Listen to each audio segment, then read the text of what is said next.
Hello, Miss Judy and Miss Jane. How are you? Pretty good. How you doing? I'm good, ma'am. And Miss Linda, how are you, ma'am? Good. How are you? Living the dream. I know. You got the wrong dream. I see Johnny.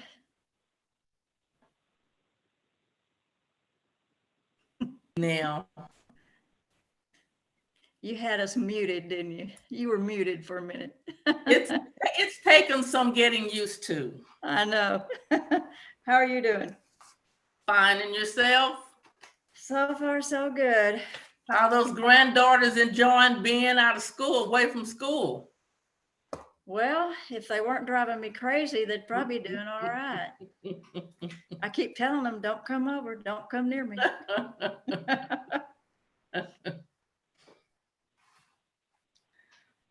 Mine believed me.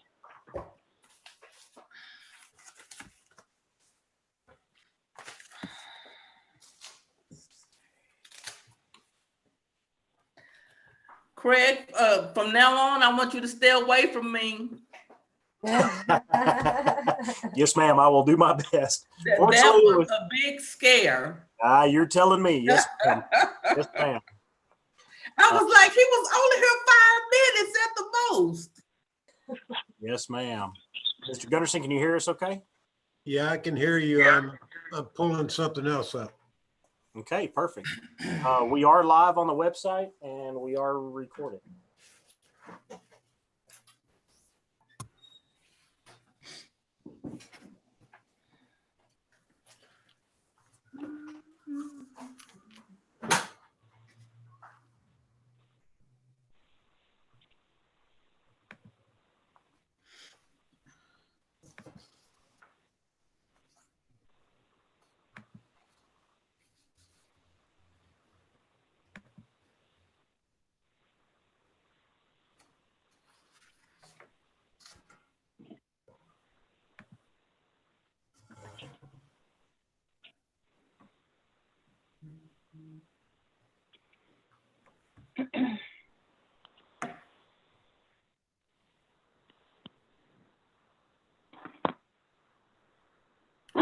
Mindy and I are sharing an office space here because we're learning Zoom and figuring some stuff out. So we're sharing a little space here. If you see us muted, that's the only reason why. So we're not getting the feedback.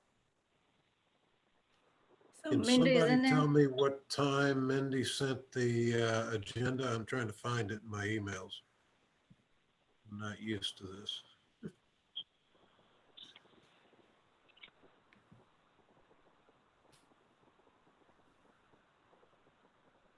Mindy?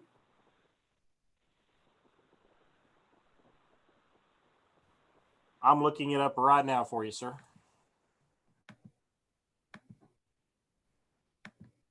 Is it the one that's Friday at 2:41? Yeah, it says updated.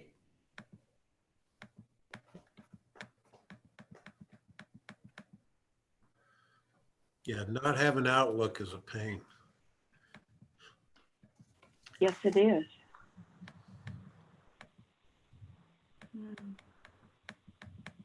Yeah, mine was on Outlook.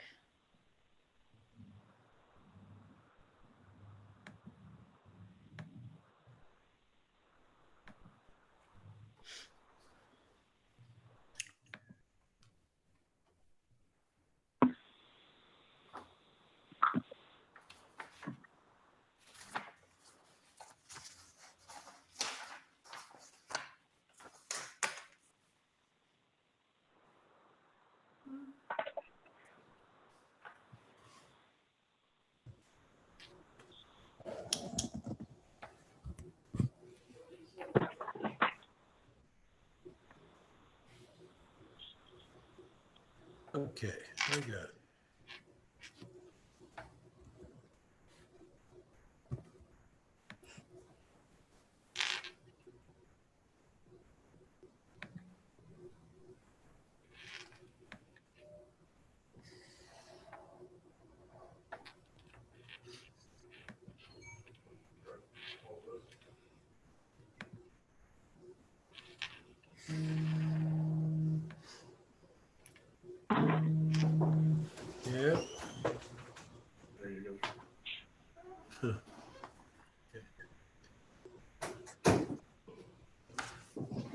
Miss Mackey, can you hear us?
Who are we waiting on? You'll give me just 1 second. I'm working on getting Miss Mackey taken care of with the audio. Ah,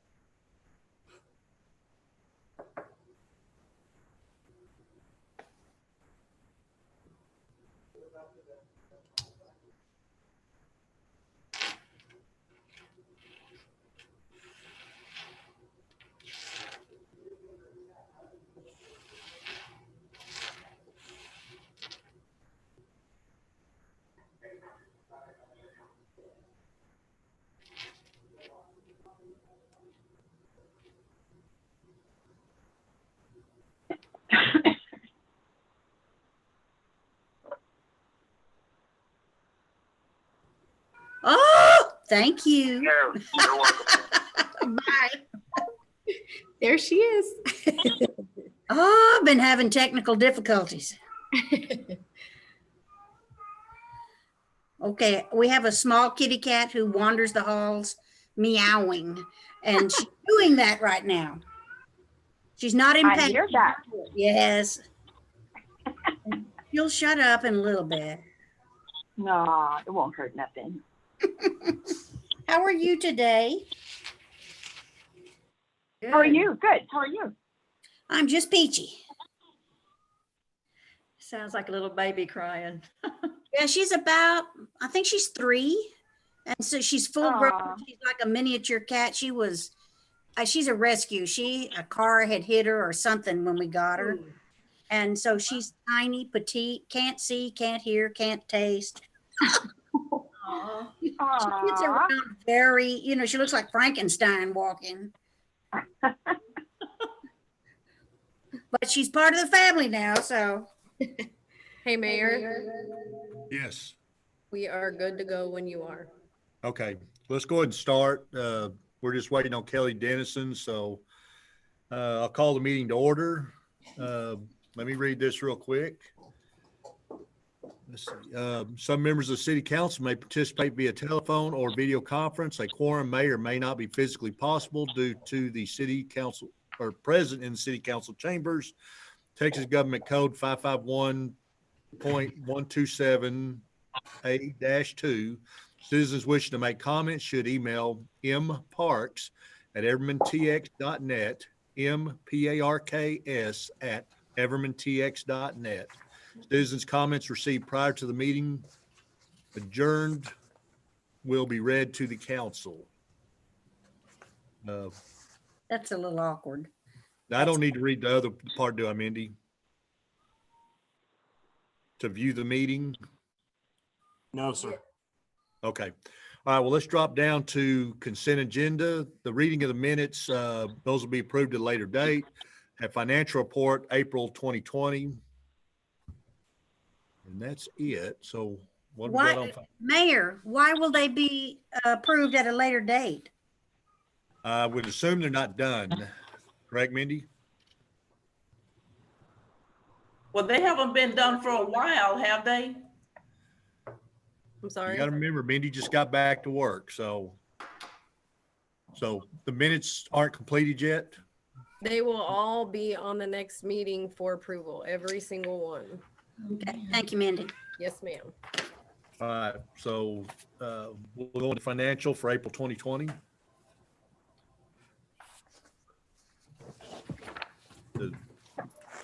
Susan or Mr. Gunderson, do you have anything or?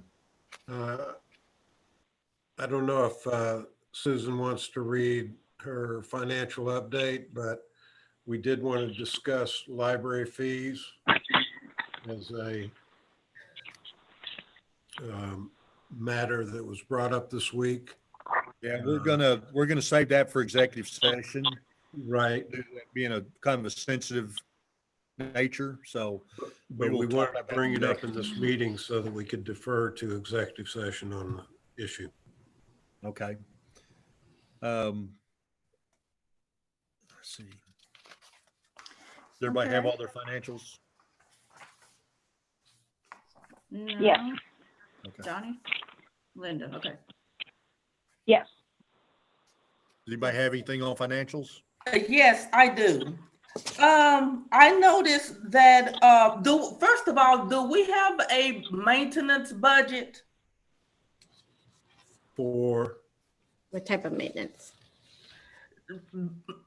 Maintenance I guess for automotive, Maintenance ma'am. garage. for maybe vehicle, garage, I guess. we have a maintenance contract with Enterprise for new vehicles. And until we get all the vehicles converted over to the lease, we will continue to have maintenance on our old vehicles. And there is a budget for it. But we've had unusual expenses related to it simply because we've had to keep these vehicles longer than we expected. Well, I noticed on April the 24th, it was a bill for $26,807.36. And then on the 8th, it was one for $23,304.73. These, Susan, back me up on this. I'm not quite sure, but I think those are the lease payments for the PD vehicles that we finally got in. I believe so. And we have not established our lease accounting yet. Once we establish our lease accounting, we will be depreciating those as fixed assets. But in the meantime, we're putting them in the maintenance expense category. Because that's where the lease accounting is going to be, is in that Department 15 maintenance department. Okay, so for the 1 month, we spent almost 60,000 on the old vehicles. No. The 60,000 was the initial upfront fees that we were obligated for on the PD vehicles, on the police department vehicles that were delivered Okay, under the lease. okay. Now, we have not seen any of the reimbursement for the sale of the old vehicles because they haven't been auctioned yet. But there will be a credit coming back to reduce that number. Okay. And if I can add to that too, Tony Viles is serving as our fleet manager. He is overseeing the auction of all of our old vehicles, and he has been working diligently. We've contracted with a company known as Lone Star Auctioneers, and they are working together to get all of our old vehicles on auction as quickly as possible. We've been kind of monitoring the market. We don't want to auction these vehicles at a bad time when we're not going to get any money for them, obviously. So Tony's been working with them and monitoring the market, and now seems like a prime time to go ahead and sell these vehicles. So he is working on getting all the information. He's working closely with Susan to get all that taken care of so we can get these vehicles listed on the auction. So hopefully in the next month or two, we'll be able to show you guys some revenue from the sales of those vehicles. Okay, the other question that I have is regarding the I guess it was the memo that oh, I got all this stuff open. For the backhoe. Okay, we paid $37,000 for a used one, correct? That is correct. And then a maintenance for a year, not a maintenance, but a warranty for $6,500 per year. That correct? Yeah, that's included in the 37,000. It is. Yes. I thought it said it was plus. It No, was per year. no, the actual backhoe was 30,000 Oh, okay. and the maintenance agreement was 6,500, I believe. Okay, now how much would it have been if you would have purchased a new one? I'm not quite sure, but it would be over 100,000. Okay. Okay. Now, does this one have any type of warranty on it? Yes, it has a 1-year warranty and a maintenance agreement. So if anything goes wrong, they will fix it for us. And we intend to continue that maintenance ongoing. Okay. So we expect to have an annual expense. And they that amount to keep them in shape. Okay. and they trained our guys on the maintenance as well. Right. So everybody in Public Works has been trained on how to switch out the boxes and how to maintain the equipment on a daily basis, what's required. So we should have no excuses for failure of this equipment. Okay. Question about that. We were originally looking at a mini excavator and a trailer. Do we Right. need a trailer for this one that we No. actually purchased? No, this one we drive on the streets, so Oh, we don't okay. need to tow it around. Okay. Thank you. Any other conversation? No. Susan, do you or Mr. Guns have anything else? Yeah, I was just gonna mention a couple highlights really quick. I sent out the financial update so you can review all of this, but the cash position that we ended this month was 2.5 million. And our investments, we've received about $2 in interest from Logic this month, which of course is down, and we're aware of that. This was the first month that we actually fell below 1%, which we were anticipating, but yeah, it hurts nonetheless to see. But that may continue to decrease slightly as well. On a positive note, I'd like to let you all know that we were awarded HHS CARES Act relief stimulus in the amount of $2,300. And this is to be used for COVID-related expenses. And we have already received the funds on this. And this is as a result of taking Medicare with the EMS.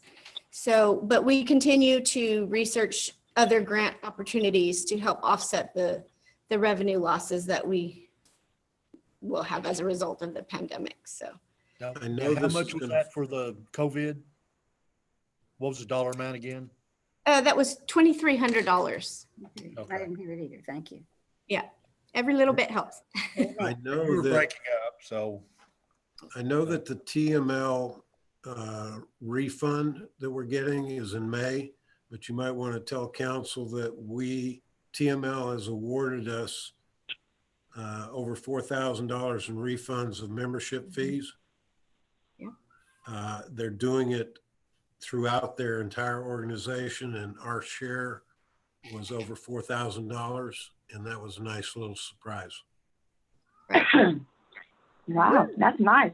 Yeah, Yeah. thank Yeah, we were just informed of that a couple days ago, so.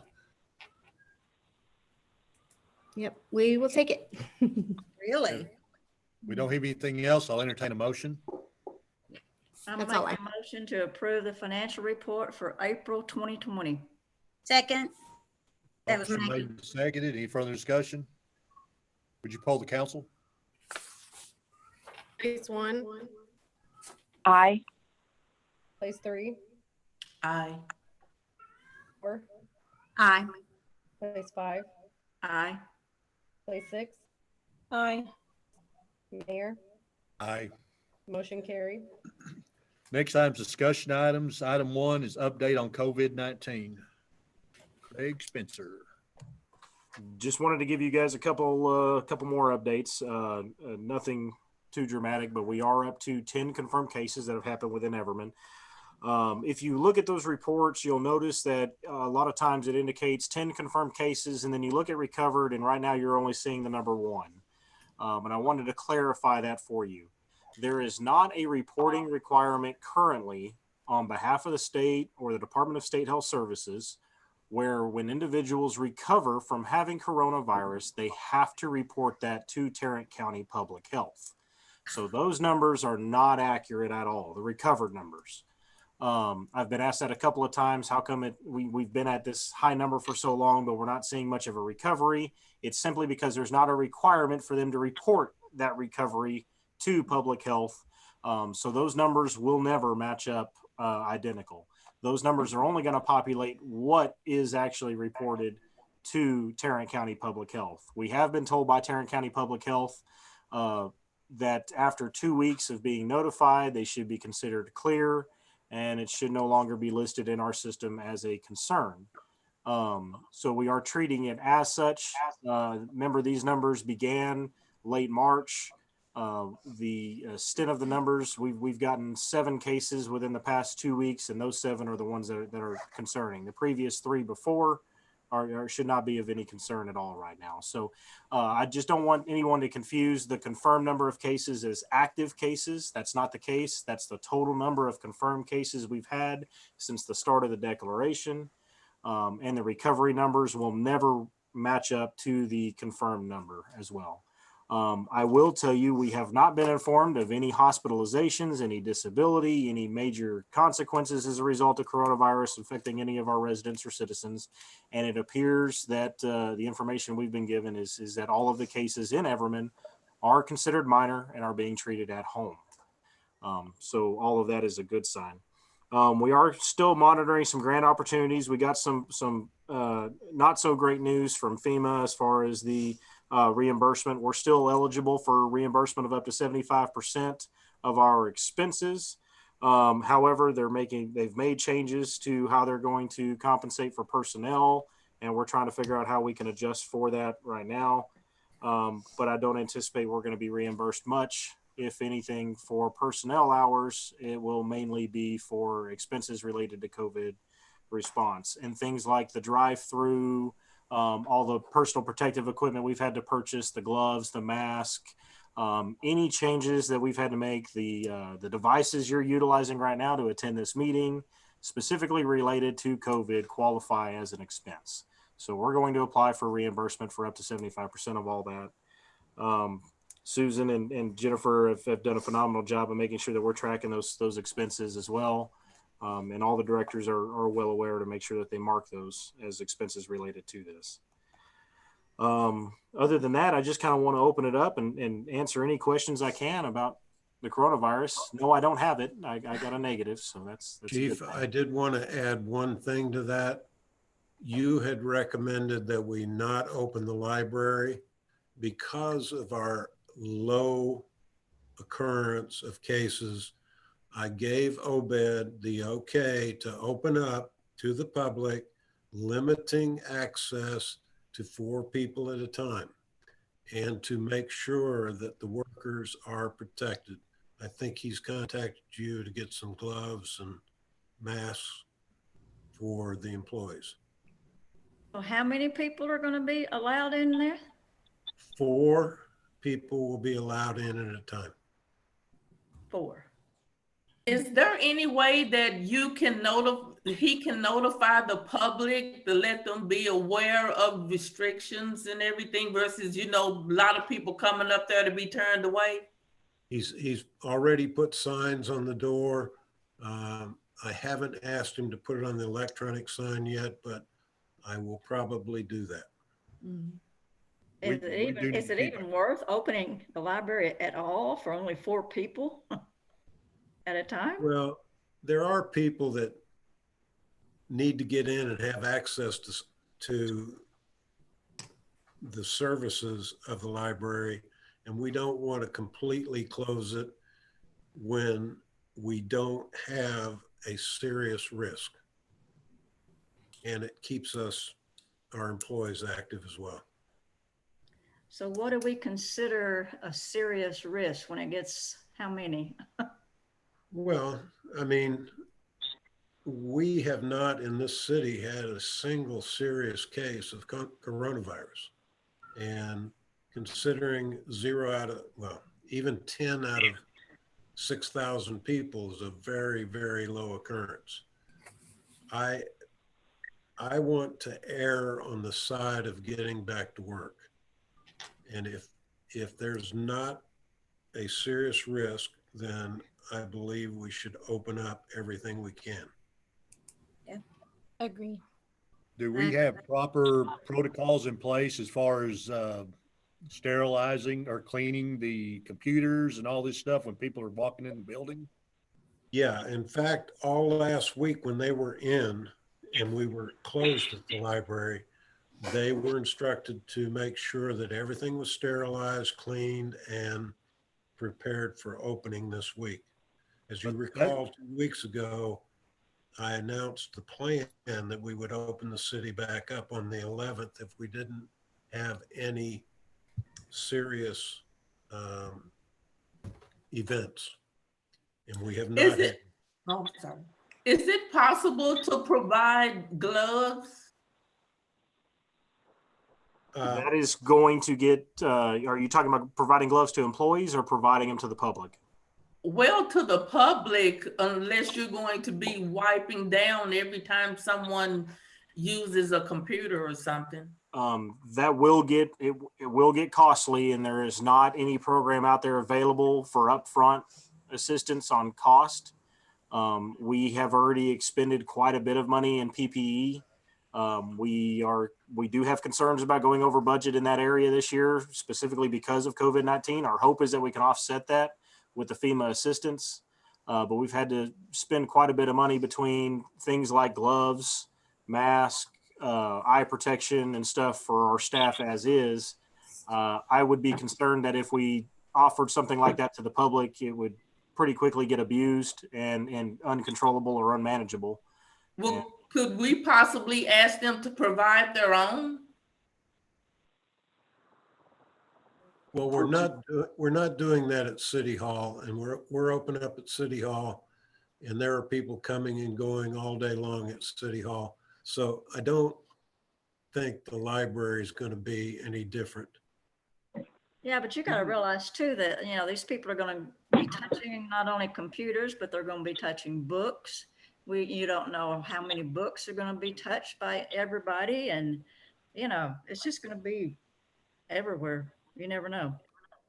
Well, I don't believe Not the to mention virus. the door, every time somebody comes in and out the door, I think that you might be thinking that this virus lives forever, but it doesn't. When it's exposed to air, it only lives for like 24 hours. And especially on absorbable. It can spread material. considerably in 24 hours. Pardon me? It can spread considerably in 24 hours. Oh, I'm sure it can. Oh. I mean, Did they require everyone to hand sanitize when they go in? we have, if we were to do that, we would have to supply the hand sanitizer. And somebody at the door. Yep. I guess my concerns are at City Hall, at least the girls are behind glass. So there's a barrier. At the library, there's not.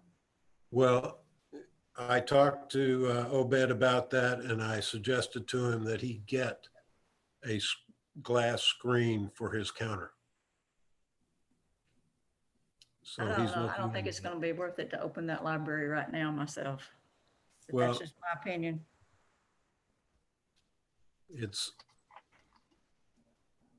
I don't think it's a risk. If you guys want to vote me out, vote me over the top, fine. Otherwise, I figure that's my call.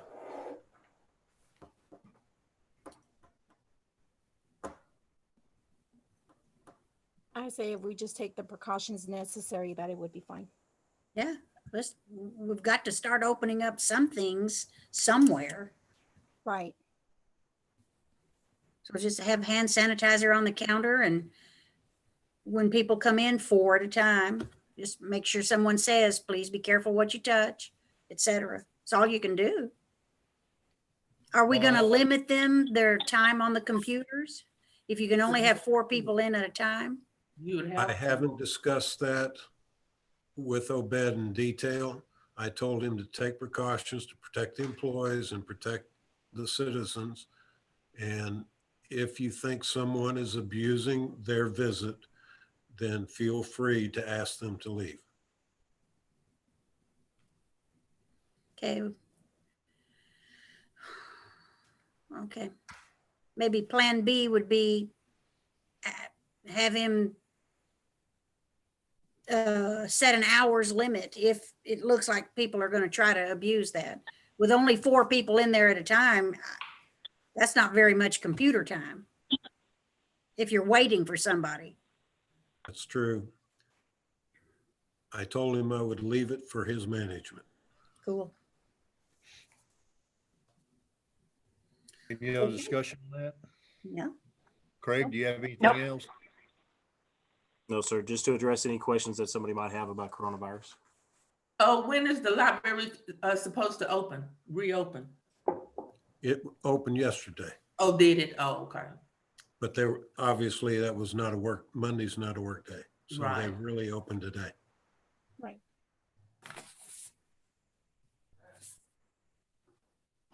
All right, well, let's move down to new business, consideration possible action. Approve resolution number 2020-05-01, a resolution with the Community Development Block Grant. Let's see, Home Investment Partnership and Emergency Solutions Grant, entitlement funding through 2023. I'll entertain a motion. I move we approve the resolution number 2020-05-01 as read. Second. Motion been made and seconded. Do we have any discussion? Yes, this is the one where we paid $60,000 a year. That's where we set aside $60,000 a year. It doesn't necessarily get spent. Okay, so by it being through 2023, will that be for the 60,000 for the next 3 years? Well, that would be each year. This is just a contract that keeps it in place till 2023. Right, okay. It'll be that, the home program, it'll be the CDBG funds, like we're gonna be talking about here in a second, for street and water line replacements. It's basically us just staying in, what am I trying to say? Our participation, it just keeps our participation in these Right. programs for 2023. Do we have any other discussion? Okay, now, we were saying in the work session that they were gonna put something online for the residents to be Well, that's- aware of it if they qualify. If I'm thinking right, we were gonna put it on our website. Yes. And then Tarrant County, they've already got it on theirs. Right, exactly. That's what I'm saying, exactly. So if you've, Mindy did a Survey Monkey on the website, and hopefully everybody's filled that out. If not, that'd be a recommendation to add to that. She's looking for direction on how we want the website to go. So if you have not filled that out yet, please go online and fill it out and put any recommendations in there that you'd like to see with the website. So, anything else? Mindy, would you poll the council? Place 1, Aye. place 2, place 3, Aye. place 4, Aye. place 5, Aye. place 6, Aye. Mayor, Aye. motion carried. Next item, item 2, approve Chief Spencer as Assistant City Manager. I'll entertain a motion. Make a motion to approve Chief Spencer as Assistant City Manager. Second. Motion made and second. Any further discussion? Will he continue to be the police chief over the other for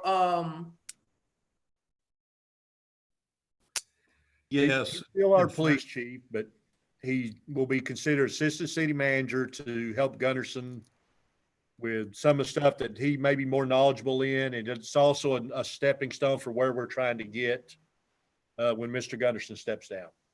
In fact, Chief Spencer has been so kind as to rewrite his job description.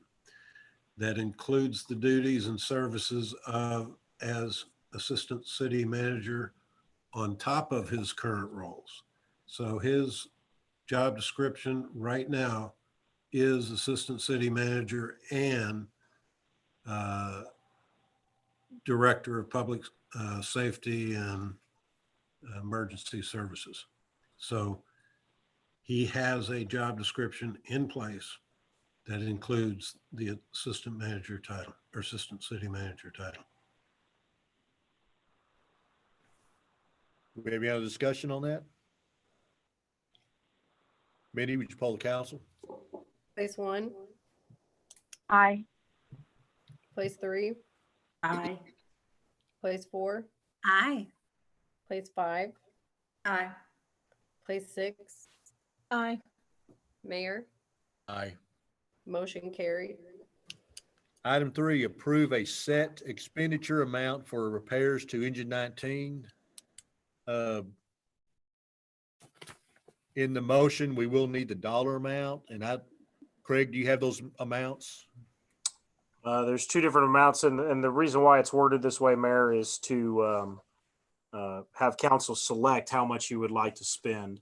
Those 2 quotes were included in the packet. One of them is roughly $41,000. The other one is $39,000. If council would like to go ahead and get everything repaired, my recommendation would be to make the motion to expend up to $42,000 in the repairs for engine 19. Again, this is to include all the life safety issues, which is the majority of the problem, but there are a couple $1,000s worth of very small cosmetic issues. My recommendation would be to get those cosmetic issues repaired now if we're going to approve this expenditure, solely because that will help with the value of the engine overall. As I talked to you about last week at the work session, we are evaluating the potential for having to purchase a new fire engine in the near future. The goal would be, let's get the fire engine that we currently have to be as valuable as possible, to sell that engine and roll the value of that truck into the purchase of a new one. What are the cosmetic things that you're referring to? We've got some on the emergency lights. We have some lenses that are cracked and broken. We have a couple of lights on the outside. The scene lights is what we call them. They're busted.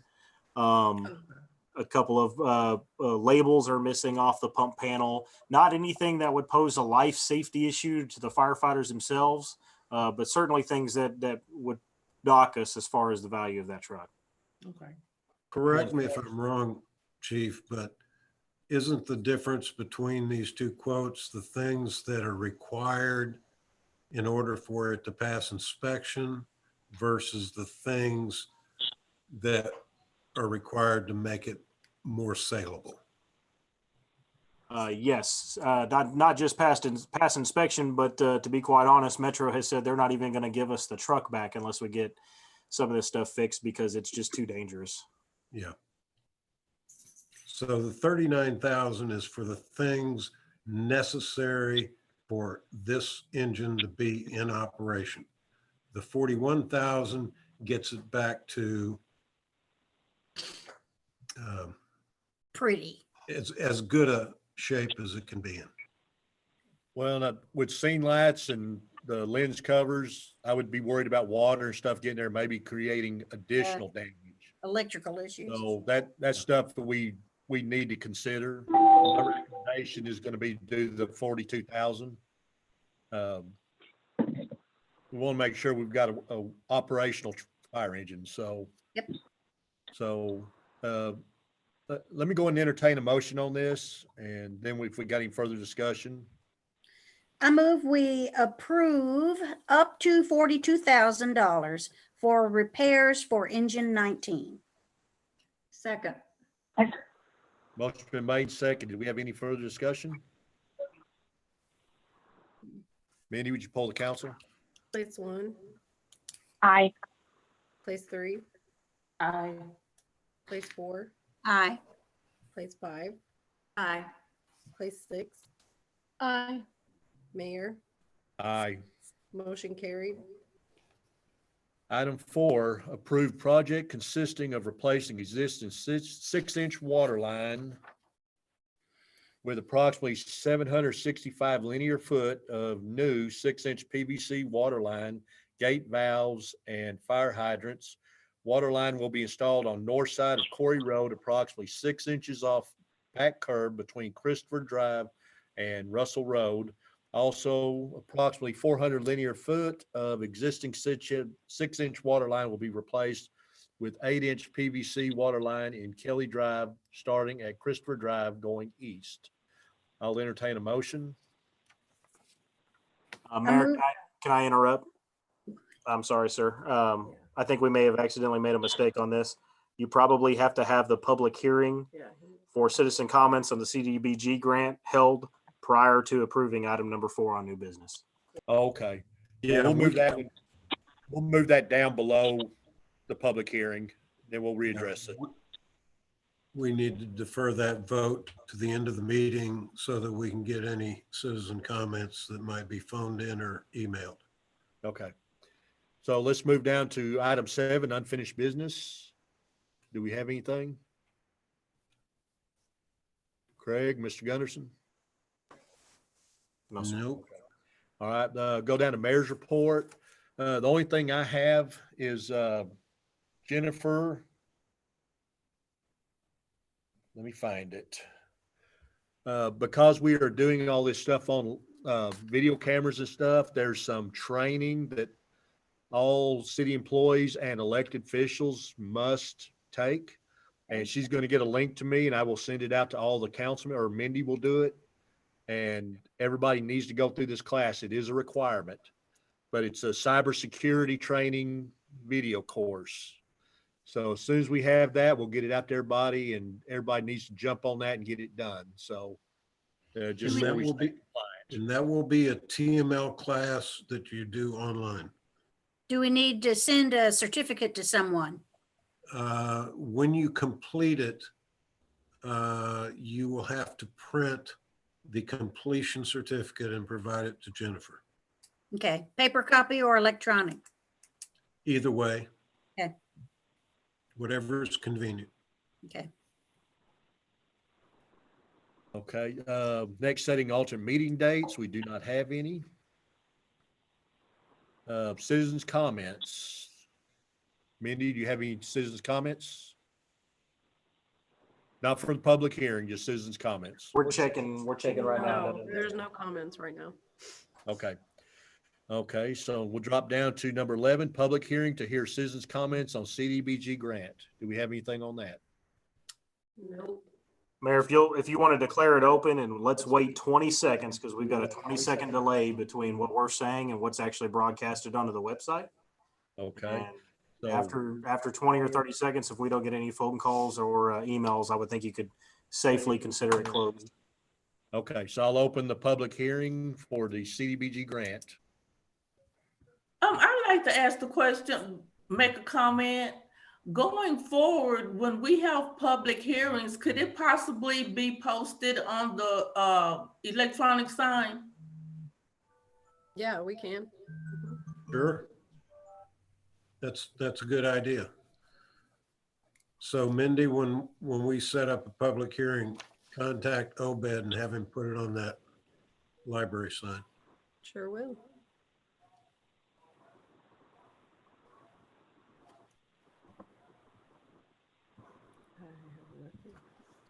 Let me see where we're at on the website.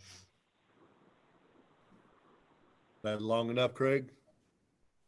That's about 45 seconds, wasn't it? Yes, sir. Okay. And we've got no calls. You want to check your email one more time? Are we at the point that we need to discuss this CDBG issue? I mean, probably, Let me close the public hearing, then we can go back to that. well, I think we might want to do that while the public hearing's open. I mean, this is the CDBG public hearing. And bottom line, you guys are going to vote to allocate those available CDBG funds for that water line replacement under our 46th, I think, annual CDBG grant. And the purpose of the public hearing was to give citizens an opportunity to say, no, I want to spend it somewhere else. But obviously we haven't had any comments, but Okay, well, let me read it. We'll leave the public hearing open. Let me read this again. We'll have to entertain a motion, right. open it up for discussion, then we'll close the public hearing and then we'll vote. Okay, so item 4, approved project consisting of replacing existing 6-inch water line with approximately 765 linear foot of new 6-inch PVC water line, gate valves, and fire hydrants. Water line will be installed on north side of Corey Road, approximately 6 inches off back curb between Christopher Drive and Russell Road. Also, approximately 400 linear foot of existing 6-inch water line will be replaced with 8-inch PVC water line in Kelly Drive, starting at Christopher Drive going east. I'll entertain a motion. We need to close the public hearing. I move we approve the project for the CDBG project for the water line as read. We have a second? Second. Okay, Linda. All right, now we'll open this up for discussion. How many quotes did we get? Bids, I'm sorry. Well, our engineer has managed this CDBG for several years now, and we had certain water line replacements on the agenda in addition to the ones that we are just recently funded through Texas Water Development Board.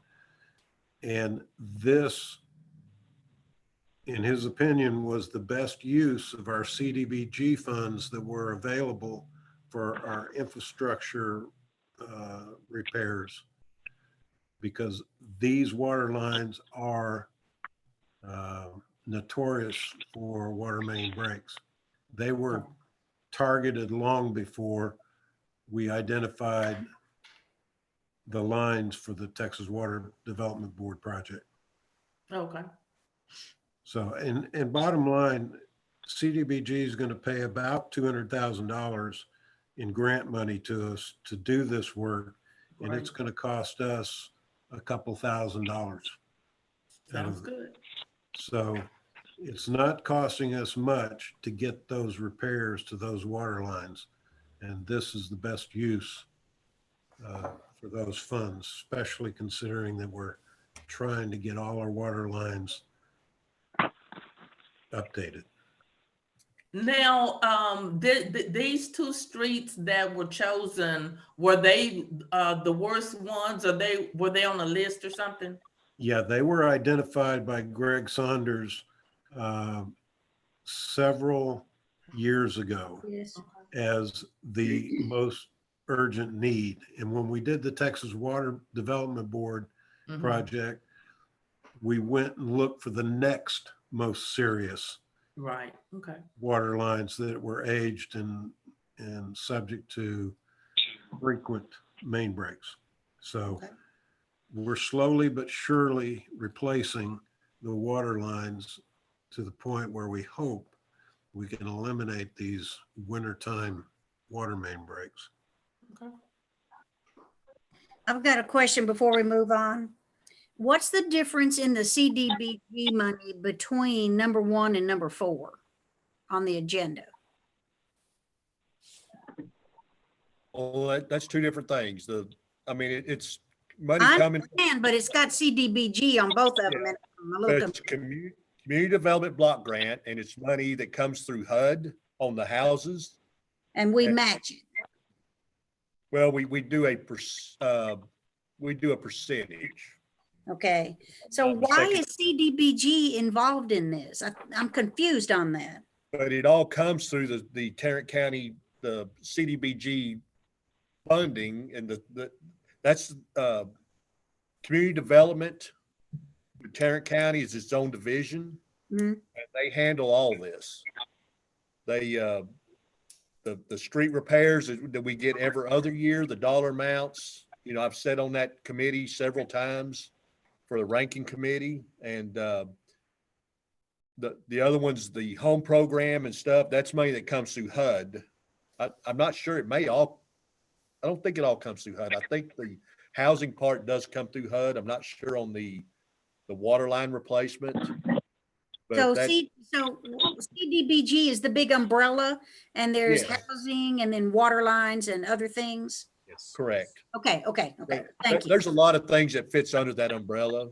Okay, So, but it all comes through the community development through Tarrant County. okay. Thank you. So, any other discussion on that? Okay, anything public hearing wise, Mindy? Double check right now. No. Okay, I'll close the public hearing. And would you poll the council? Okay.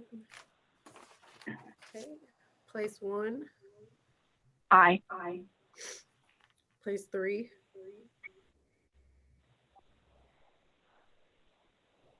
place Place 3, 3? Can place you hear 4, me? Yes. Yeah, we got it. place 5, Did you get Susan? No, place 4 says aye. okay, place 5, Aye. place 6, Aye. Mayor, Aye. motion carried. Okay, we got through that. Okay, executive session pursuant to section 551.071, chapter 551 of the Texas Government Code, council reserves the right to convene into executive session from time to time as deemed necessary during the meeting to receive advice from its attorney on any posted agenda item as permitted by law. Additionally, council may convene into executive session to discuss the following. Item A, pending or contemplated litigation, or to seek the advice of the city attorney pursuant to section 551.071, discussion regarding possible purchase, sale, exchange, lease, or value of real property pursuant to section 551.072. Item C, personnel matters pursuant to section 551.074. Items to be discussed, legal issues concerning any item listed on today's city council meeting agenda. So we'll go into executive session. It'll be us and Mr. Gunderson. Craig, if you'll set that up. Yep. Give me just 1 second.